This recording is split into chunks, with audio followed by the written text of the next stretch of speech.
আপনি কি স্বপ্নে নবী মোহাম্মদ সাল্লাল্লাহু আলাইহি ওয়াসাল্লামকে দেখেছেন? 2 বার। সত্যি? আলহামদুলিল্লাহ। এবং আমার স্বপ্নে আমি বালির উপর হাঁটছিলাম একটা বাতাসের বয়ে চলা পথে, যেখানে আমার উপর শুধু পাথর ছিল। আমি আমার হাঁটুর নিচে তাকালাম এবং একটা পদচিহ্ন দেখলাম। কত আশ্চর্যজনক যে পাথরের মধ্যে একটা পদচিহ্ন আছে। এবং আমি স্বপ্নের মধ্যে জোরে জোরে বললাম, এটা এখানে কেন? কার পদচিহ্ন এটি? এবং আমি পেছন থেকে একটা কণ্ঠ শুনলাম, এটা তোমার পিতা ইব্রাহিমের পদচিহ্ন।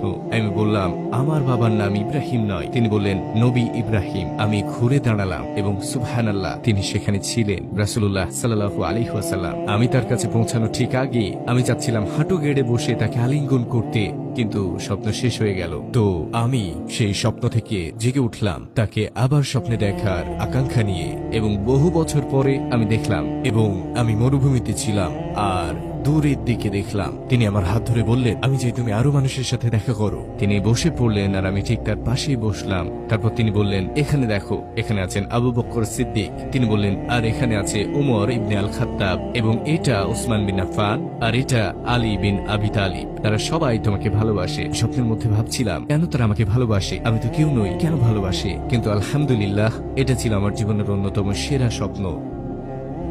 আমি আপনাকে ভালোবাসি হে রাসূলুল্লাহ, আমি আপনাকে ভালোবাসি। ভাই আলী, আপনাকে ধন্যবাদ আপনার গল্প শেয়ার করার জন্য। আমরা অনেক কিছু শিখেছি এবং আপনার দ্বারা সত্যি অনুপ্রাণিত হয়েছি। জাযাকাল্লাহ। আল্লাহ আপনাকে পুরস্কৃত করুন সকল দিনই প্রচেষ্টার জন্য। ওয়া ইয়াক আমিন। আমন্ত্রণের জন্য ধন্যবাদ। এটা